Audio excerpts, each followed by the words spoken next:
Ed Johnson seems to become a huge star,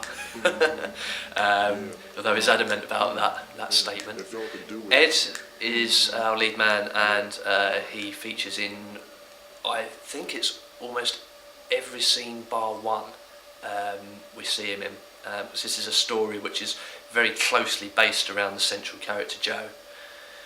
Well, I've worked with Steve and Phil before. Phil was behind the scenes on The Egg, which Steve made. I made a short film with Craig and Steve, who were working on this production, which I was a troll under a bridge. It was most exciting. Well, Phil approached me saying that he would love me to be his lead actor, and I said yes. I don't know quite why I said yes. Pushing the boundaries, I think, is the best way to put it. Pushing my own boundaries. Instead, conversation. Dead. Ow!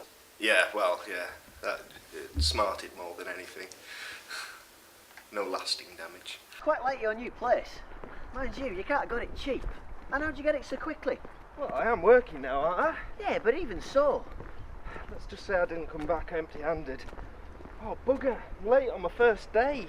Ed doesn't have any formal acting experience, which at first might seem like a very daunting thing for us to do, to place a lead actor with no major acting experience in the lead role to feature in almost every scene of the film.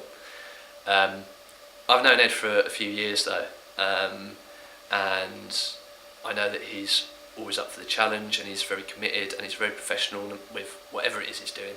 At least I get to screw the boss. Technically it's adultery. What? Cut. So we kind of took a risk with casting Ed, but after approaching him and asking about it and seeing how keen he was to do the role, and how keen he was to really take up the gauntlet with verbally acting with so much dialogue for the first time, we decided to take the plunge and get him on board. And he's doing an absolutely sterling job, and he has absolutely fantastic looks with his eyes and the features of his face, which brings an extra element to the character which I'd never written in the script, but he's kind of bringing it to life in his own way, which is fantastic. Well, you'll probably see from this short documentary that I am a connoisseur of beer man flipping.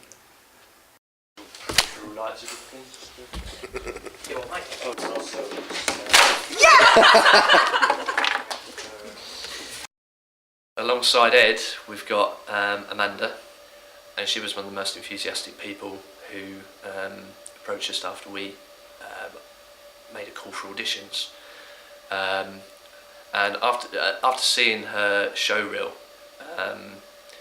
and the features that she has, she kind of just instantly fitted into the role of Di that I'd always kind of had in my mind anyway.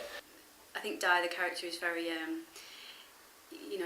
judging by the fact that she's not gone away with Joe, she's like very, I can't leave the town, I've got my family and my friends, and I do have family and friends, but I would never let that get in the way of moving on, or a career or a job or anything. So in that perspective, I'm definitely a lot different than the character. And having cast Ed, who's quite a large and friendly kind of bear character, we thought it'd be really nice to juxtapose that with Amanda, who's quite a lot smaller in stature and a little more fragile. So seeing the two of them on screen, we thought would be an interesting thing to actually see. Here we are, trying to have a rational conversation. Ow! Jesus! Stop doing that! What's wrong with you? You're not even going to apologise. Apologise for what? Yeah, unfortunately, because it was only yesterday that we found out that we needed, as the guy who was meant to be doing it, I only managed to get hold of him finally yesterday, and that's right. Yeah, no, that's fine if you're not. You wind and far. Yeah. Okay. Well, not to worry, not to worry. All right. Okay, see ya. Sorry, God, wind and me all day to get me part of it. And then he says no. Slap him in his night. He needs a couple of days' notice. Because he needs to prepare himself.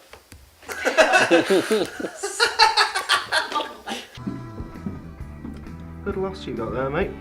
You make sure you look after her. Yeah, I will. You know her? Yeah. We were out for quite a while. Surprised she didn't tell you about us. No. Well, girls and their secrets, eh? Gan Yam itself is almost, it's a little tester. It's a way of me putting my toe in the water to see what I'm still capable of, what I can get out of a crew, what I can get out of a cast as a director, and also how much work, remind myself of how much work's involved in actually producing the production.